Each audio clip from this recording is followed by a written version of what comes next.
नमस्कार दोस्तों, क्राइम तक में आपका स्वागत है। कानूनी कहानी में मैं पूनम शर्मा फिर आपके साथ हाजिर हूँ। आज की कानूनी कहानी में बात करेंगे बाबा रामदेव और पतंजलि से बनने वाली कोरोलिन को लेकर। ये इसलिए ज़रूरी हो गया है आज बात करना क्योंकि दिल्ली हाई कोर्ट में बाबा जिस तरह से कोरोनिल का प्रचार कर रहे हैं वो आगे कर सकते हैं या नहीं, और उस पर रोक लगाने के लिए जो दिल्ली मेडिकल एसोसिएशन है उसने मुकदमा दायर कर दिया है बाबा रामदेव पर। तो कोर्ट ने इस पर क्या कहा है, किस तरह की दलीलें मेडिकल एसोसिएशन की तरफ से थी, बाबा रामदेव के वकीलों की तरफ से क्या पक्ष दिया गया, और हाई कोर्ट में जो आज सुनवाई हुई उसके बाद हाई कोर्ट ने इस पर क्या कहा, वो तमाम चीज़ें आपको बताऊंगी क्योंकि घंटों आज इस मामले पर सुनवाई चली थी। तो ऐसे में कोरोनिल बाबा बेच सकते हैं या नहीं बेच सकते, और साथ ही जो मेडिकल एसोसिएशन है उसको कोर्ट ने क्या कहा है। लेकिन जैसे लगातार आपको हम बताते आ रहे हैं कि कोरोना के इस वक्त में आम लोगों को भी मदद की ज़रूरत है, और आम लोगों की मदद के लिए डोनेट कार्ड जो है वो उनकी मदद कर रहा है। तो अगर आप डोनेट कार्ड की मदद करना चाहते हैं तो फिर डिस्क्रिप्शन में लिंक दिया हुआ है, वहाँ जाकर आप इसकी जानकारी ले सकते हैं और जो भी आप डोनेट करना चाहें कर सकते हैं। तो वापस लौटते हैं अपनी कानूनी कहानी की तरफ। बाबा रामदेव के खिलाफ जो मेडिकल एसोसिएशन ने मुकदमा दाखिल किया है दिल्ली हाई कोर्ट में, उसमें कई अहम चीज़ों को उठाया है और कोर्ट से दरख्वास्त की है कि बाबा जिस तरह से लगातार लोगों को कह रहे हैं कि वैक्सीन नहीं लगवानी चाहिए या एलोपैथी के इलाज से लोगों की मौत हो रही है, इससे काफ़ी भ्रम फैल रहा है। और ये जो जिस तरह की चीज़ें डॉक्टर्स को लेकर वो कह रहे हैं वो डॉक्टरों के लिए बेहद अपमानजनक हैं। जिस तरह की बातें डॉक्टर्स के लिए की जा रही है उसका उनसे उनका मनोबल टूटेगा, क्योंकि कोरोना वॉरियर्स के तौर पर डॉक्टर्स लगातार जो हैं वो लोगों की जान बचाने के लिए अस्पतालों में काम कर रहे हैं।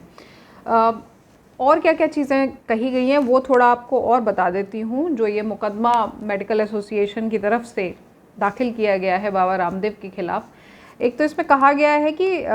250 करोड़ की जो कोरोनिल है वो ये कहकर बाबा रामदेव ने बेच दी कि इससे कोरोना का इलाज हो सकता है, जबकि कोई भी सर्टिफिकेट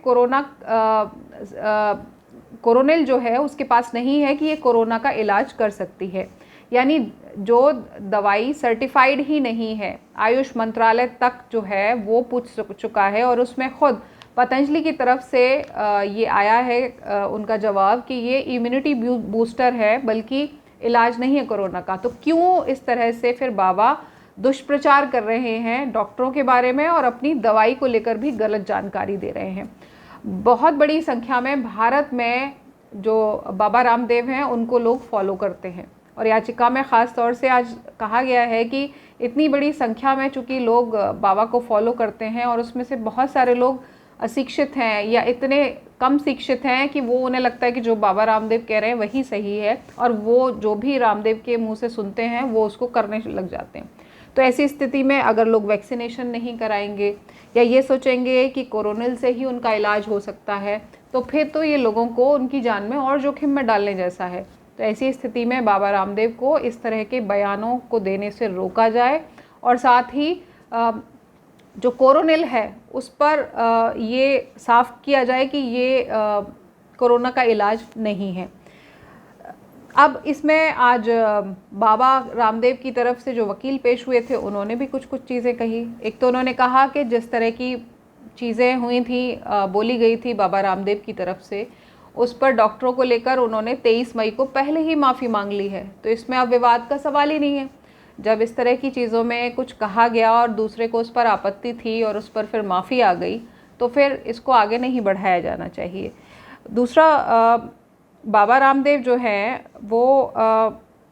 उनके वकील की तरफ से कहा जा रहा है कि 250 करोड़ की कोरोनिल इन्होंने बेच दी है। तो ऐसी स्थिति में फिर बाबा के खिलाफ मुकदमा नहीं दायर होना चाहिए मेडिकल एसोसिएशन की तरफ से, बल्कि अगर किसी व्यक्ति को ऐसा लग रहा है कि कोरोनिल के इस्तेमाल से वो ठीक नहीं हुआ है तो उसे कोर्ट आना चाहिए, या फिर इस तरह के मामलों में जनहित याचिका दाखिल की जानी चाहिए। मानहानि का मुकदमा हो सकता है अगर आपको लगता है कि डॉक्टरों को ठेस हुई है। ये जो सूट दाखिल की गई है ये जो है वो नहीं, इस पर सुनवाई होनी चाहिए। ये आज बाबा के वकीलों की तरफ से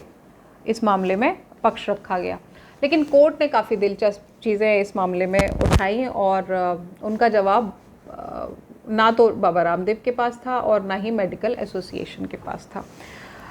कोर्ट ने कहा कि भगवान ना करे ऐसा हो, लेकिन एग्जाम्पल के तौर पर, अगर उदाहरण के तौर पर हम देखें कि मान लीजिए 10,000 लोगों ने कोरोनिल का इस्तेमाल किया और उसमें से 9,500 लोगों की मौत हो गई, और ऐसी स्थिति में अगर मेडिकल एसोसिएशन प्रेस में जाता है, मीडिया के पास जाता है और कहता है कि कोरोनिल का इस्तेमाल करने से 95% लोगों की मौत हो गई है, तो क्या ऐसी स्थिति में बाबा रामदेव को मेडिकल एसोसिएशन के खिलाफ कोई मानहानि का मुकदमा कर देना चाहिए या कोई सूट फाइल कर देनी चाहिए? दरअसल कोर्ट ये समझाने की कोशिश कर रहा था मेडिकल एसोसिएशन को कि एलोपैथी को लेकर लोगों का अपना अपना नज़रिया है और बाबा रामदेव ने जो कुछ कहा वो उन्होंने अपने नज़रिए से कहा, तो इसको इस तरह से नहीं लिया जा सकता कि वो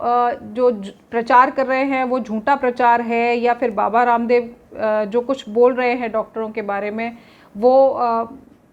पूरी तरह से गलत है। तो कुल मिलाकर आज कोर्ट की तरफ से ये कहा गया कि जो मुकदमा दाखिल किया गया है उस पर हम बाबा रामदेव के खिलाफ तब तक एक्शन नहीं ले सकते जब तक बाबा रामदेव को भी इस मामले में पूरा सुनवाई का अवसर ना दिया जाए, यानी कि उनकी बात भी ना सुनी जाए। अब चूँकि इस मामले में अब सुनवाई जुलाई तक के लिए टल गई है, तो ऐसी स्थिति में जुलाई में जब सुनवाई होगी उससे पहले बाबा को कहा गया है कि इस मामले में वो जो अपना जवाब दाखिल करें और क्या कहना चाहते हैं, जो भी मेडिकल एसोसिएशन की तरफ से आरोप लगाए गए हैं उसमें अपनी सफाई में। एक चीज़ और कोर्ट की तरफ से ये कही गई कि कोरोनल का इस्तेमाल जो है अगर लोग कर रहे हैं, और ये आरोप है कि 250 करोड़ के आसपास जो है वो कमाए हैं कोरोनिल बेचकर बाबा रामदेव ने या पतंजलि ने, तो इससे मेडिकल साइंस सक्षम नहीं है, इस पर सवाल नहीं उठता है, बल्कि लोग क्या इस्तेमाल कर रहे हैं ये उनकी अपनी जानकारी जो है उसको लेकर है। अब कई और सवाल भी खड़े हुए जिसमें कहा गया कि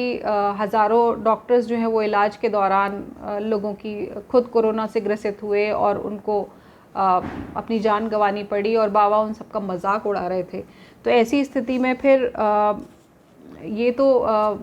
वो स्थिति हो गई जिसमें तमाम इस तरह की चीज़ें अगर आगे भी होती रहीं तो फिर डॉक्टरों के लिए तो और काम करना मुश्किल हो जाएगा, क्योंकि बाबा बहुत प्रभावशाली व्यक्ति हैं,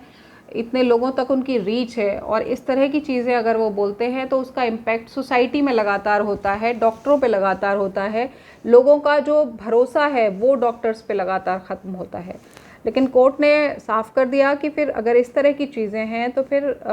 डॉक्टर्स की तरफ से इसमें बाबा रामदेव पर मानहानि का मुकदमा होना चाहिए। ये जो कोरोनिल को रोकने के लिए या फिर बाबा रामदेव को कोरोनिल का प्रचार रोकने के लिए जो इसमें याचिका में कहा गया है वो इस स्थिति में चीज़ें नहीं मानी जा सकती। कोर्ट ने 2 चीज़ें और कही हैं। पहली बाबा रामदेव से कही है कि हमें कोई एतराज़ नहीं है कि आप कोरोनिल का प्रचार करें और उसको बेचें, लेकिन जिस तरह से एलोपैथी को लेकर उन्होंने बयान दिए हैं या डॉक्टरों को लेकर जो बयान दिए हैं वो आगे इस तरह के बयान ना दें। ये आज कोर्ट ने साफ कर दिया है बाबा रामदेव को। दूसरी चीज़ कोर्ट ने जो मेडिकल एसोसिएशन से कही है वो भी बेहद ज़रूरी है। कोर्ट ने कहा है कि आप इस तरह की याचिकाएं लगाकर अपना समय बर्बाद कर रहे हैं कोर्ट कचहरी में, जबकि आपके इस समय का सदुपयोग होना चाहिए कोरोना को लेकर नई नई खोज करने में या फिर लोगों को इलाज देने में। तो ऐसी स्थिति में कोर्ट ने दोनों को कह दिया है कि इस तरह की चीज़ों से बचें जिसमें टकराव की स्थिति हो और अपना अपना काम करें। तो बाबा पर फ़िलहाल किसी तरह की कोई रोक नहीं है कि वो कोरोनिल नहीं बेच सकते या प्रचार नहीं कर सकते, लेकिन कोर्ट ने ये साफ कर दिया है कि वो एलोपैथी और डॉक्टर्स को लेकर कोई उल्टे सीधे बयान अब आगे नहीं दें। आज की कानूनी कहानी में इतना ही। फिर आपसे कल मुलाकात होगी, तब तक के लिए नमस्कार।